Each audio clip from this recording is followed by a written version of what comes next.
What's going on, guys? Welcome back to another episode of the Clippers Latest, where we talk all things LA Clippers, quick, fast, and to the point. I'm your host with the most, you already know, Brandon Goggins in the building with another episode for you guys. Clip gang, or don't bang. I already know you said it on the other side of that screen, man. I hope that everybody's doing phenomenal on this day, whatever time you're watching. It's been a minute.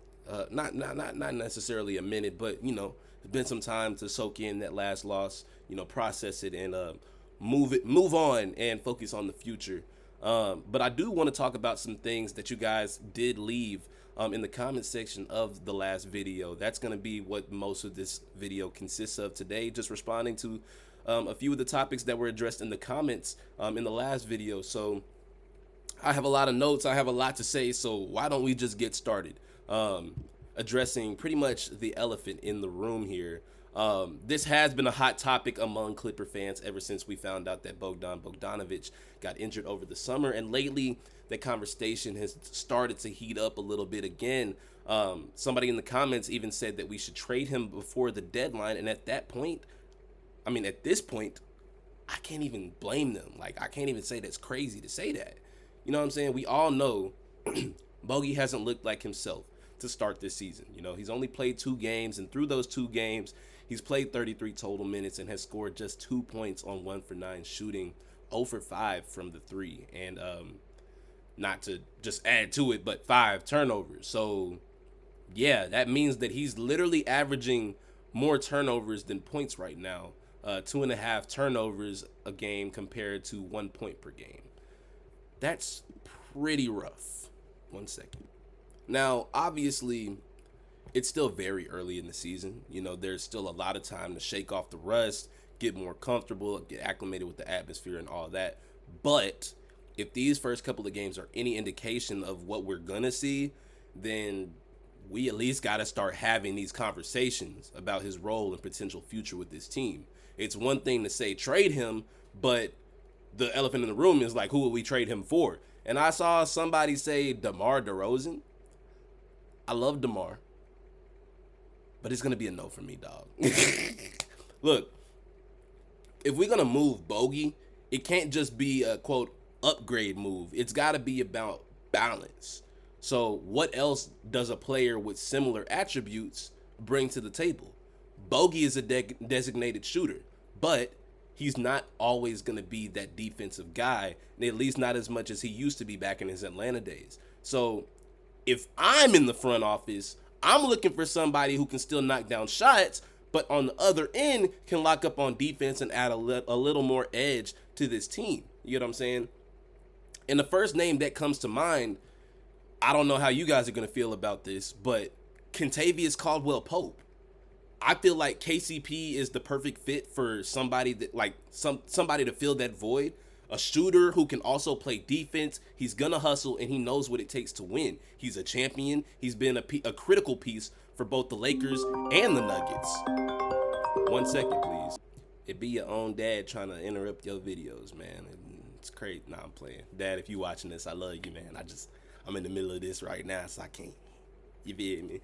But he was a critical piece to both that Lakers and that Nuggets team, and he fit our culture day one upon stepping foot here. So obviously there are plenty of other options out here, but that's just my starting point. That's who automatically comes to mind. You know what I'm saying? Like, I know that he's not the youngest, but him and Bogey were in the same draft class. So if anything, we just trading something out. It's really kind of fair. You know what I mean? We could even throw some picks in there and get a little bit more for him, but we ain't got to go in too much depth about that. That's just my starting point. If Bogey can't start to find his rhythm soon, we've got to at least be open to making that move. But let me know what you guys think. Who would be a good trade target for Bogey? Let me know in the comment section of some other names that I may not be thinking about and could really be some good key pieces to add to this squad. Speaking of pieces that are critical to this squad, let's address a comment that I saw that it just caught my attention. Somebody basically said that James Harden is not a star anymore. And listen, I completely understand why people feel that way after last game. Scoring 20 points in the first half and then completely disappearing in the second half is crazy. Like, that's pretty frustrating. That can't happen, but one bad half shouldn't strip you of your status. Like, I know that feelings were fresh, but like coming back to reality and realistically speaking, to me, that wasn't a star falling off. That was a star having a bad game. Phenomenal first half. He just didn't finish it through. And like, I know that stars need to be able to play the entire, obviously not 48 minutes themselves, but like play the entirety of the game with the same intensity. But it happens, it happens to the best of them. Harden is still putting up numbers. He's averaging 21, 8, and 4 right now. And 2 of those games were double-digit assist nights. He's still doing what he does best, controlling the pace and making plays and being the facilitator that we need him to be. But he's also doing better when it comes to scoring. Yes, last game was not good, but he still had 20 points. I know it's weird to put it like that, but he still had 20. You know what I'm saying? And then let's not forget about last season where he was 10th in MVP voting, made the All-Star team, and made the All-NBA third team. That was his best year since his Houston days. I don't feel like this is somebody that just fell off a cliff. I don't think that he should get his star title revoked from him, because at the end of the day, he's still one of the 2 figureheads of this team. When people think of the Clippers, they're going to think either Kawhi or James Harden. So I understand the frustration because we expect more from Harden as one of the figureheads, as one of the leaders, But he is a star, so the standard is high. But again, one rough game doesn't erase years of consistency or everything else that he's still capable of doing, in my opinion. Harden has been in slumps before, and he always takes it personally. And if there's one thing that I've learned about him, is that when the noise gets loud, he shows up louder. So I expect a big response next game. I think that he can pull it off, and hopefully he's not out here making us look stupid, or at least me look stupid, because I'm out here defending his ass. So yeah. Somebody that I'm not going to defend as much. Let's talk about Coach Tyronn Lue. I've been seeing some wild takes lately. Some of y'all even went as far to say that he is the worst coach in the NBA. And that is a very bold statement. That's very extreme. But I don't necessarily, like, as somebody that hasn't watched all 30 teams play this season so far, I don't know like whether I can agree with that or not. You get what I'm saying? Like, I feel like there are worse coaches out there, but I understand that there is definitely some pressure starting to build, and there are going to be some eyes looking his way. There have been a few coaching decisions that have made me go, what are we even doing right now? Like, what is the game plan here? The first one that come to mind is how he's been handling like these lineups. I've been saying since the preseason that we should have tested Bradley Beal with the core before the regular season began. I understood the concept of easing him in, trying to, rest him as much as possible so he'd be ready to go. See how long that has lasted. But I feel like those reps were important. Now, we're having to figure out this chemistry in real games that really impact our record. And Beal is still trying to find his footing, and it might have helped to see what he looked like next to the second unit in those preseason games. Give him some bench minutes to see if that fit pops for him. You know what I'm saying? And then another thing for me is this past Warriors game. And like, I'm pretty sure I brought it up last episode, but it was something that really bugged me. Like, we watching Golden State go on a run in the third quarter. They call them the third quarter Warriors for a reason. And what do we do while they're making this run? Ty Lue sits Kawhi, Harden, and Zubats all during that run. Now, I understand that you want your players to be rested for the fourth be able to, come back, make a, like build a little fight, you know what I'm saying, with the lead or whatever, or try to come back. You get what I'm saying? Like, I understand why he wanted to rest them, but somebody's got to be out there. You got to keep one of your main guys in to stop the bleed. You know what I'm saying? It just, like, that the unit that was out there, they just looked like they were panicking. They were rushing shots, making bad decisions, bad passes, just out there looking lost. And that's where coaching adjustments have to come into play. You know what I mean? Like, I understand that you want to have your guys well rested to try and, make a comeback before the league gets too out of hand. But the thing is, it was already getting out of hand by the time it would have even been time to bring them back in, because we just let the Warriors go on their run and we didn't do anything about it. We don't have any go-to scorers that are just going to automatically turn the team around and make a big difference. The second unit is great for, sparking up, like say the first unit gets off to a slow start. The second unit can come out, be a spark plug, and really get us back in the game. They can, uphold a lead that we are already having. But in terms of being down and trying to build our way back up, I don't know if that's the group that we want to depend on. And, I've been praising the second unit all year, but I just don't think that that's what they're for. We need to have Harden, Zubats, or Kawhi out on the floor at almost all times. If we're down, one of them needs to be on the floor, because we need somebody that can give us a little bit of life. I would say Bradley Beal, but he hasn't played. Hopefully that changes tonight, which we'll talk about. But somebody's got to be in, and I don't understand why he didn't realize that. Maybe it was something that he realized and just realized it too late. But those are things you got to start thinking about. And like Jeff Van Gundy, other people on the coaching staff got to take note of that as well. Like, yeah, we want our guys to be well rested, but we also want to win the game. Or do we? I don't know. That's just something that I've taken note of. I'm not calling for his job to be taken right now off the spot. Think it's a little too early for that, but should he be comfortable? No, he should not. This is a team that's built to win right now, and when you're in that position, every decision is magnified. So Lou's got to show that he can tighten things up, because eyes are definitely on him right now for other things too. We ain't gonna get into that yet, but just know there might be some other news coming. I'm trying not to laugh. That's my coping mechanism. But seriously, just be on the lookout. Anyways, it's game day.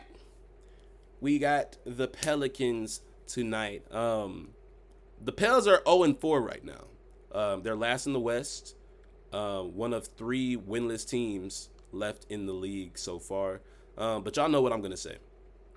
That doesn't mean jack to me. Any team can beat you if you come in flat. We learned that the very first night. Nobody expects the Jazz to be on anything, and we come in and get boomed on. We get blasted. That's exactly what could happen against the Pelicans tonight. And after that collapse against the Warriors, we can't afford to take anybody lightly. We have no right. We don't have any right to. We don't deserve to just lollygag and be like, oh, we too cool for school. We ain't on, you know what I'm saying? Ain't nobody touching us. Pause, but we just got touched. We did. Sorry about it. They still got guys that can play. Zion Williamson is obviously their number one option, and the most obvious when it comes to people we need to be worried about from their team. He's coming off a rough night against Denver, which means that I expect him to come into this game trying to prove more of a point, and we have to be ready to combat that. You know what I'm saying? If he starts getting to the rim early, I think that it would be ideal to see that double big lineup with Zubats and Brook Lopez to limit his driving lanes and protect the rim, just to make it a little tougher on him. I think that their starting five is going to obviously be Zion, rookie Jeremiah Fears, who's been having a strong start to the season, Herb Jones, and Trey Murphy, who has been having a little bit of a rougher start to the season. And of course, former Clipper DeAndre Jordan. Good reunion for him. He will be back. Well, he never played in the Intuit Dome as a Clipper, but he gets to reunite with his buddy CP3. That'll be cool. But forget that. Game first. This is a physical team inside, and they may be winless, but they're not just gonna lay down and take it. Again, pause. If it were up to me, which it's not, but if it were up to me, I'd start Harden, Kawhi, Zubats, Brook Lopez, and then I don't know who should start at the two. Chris Dunn, maybe. I think so, because I've already made a claim that it should be either Chris Dunn or Derrick Jones Jr. on the floor at all times. So if we start the double big lineup, Chris Dunn would be obvious. But I mean,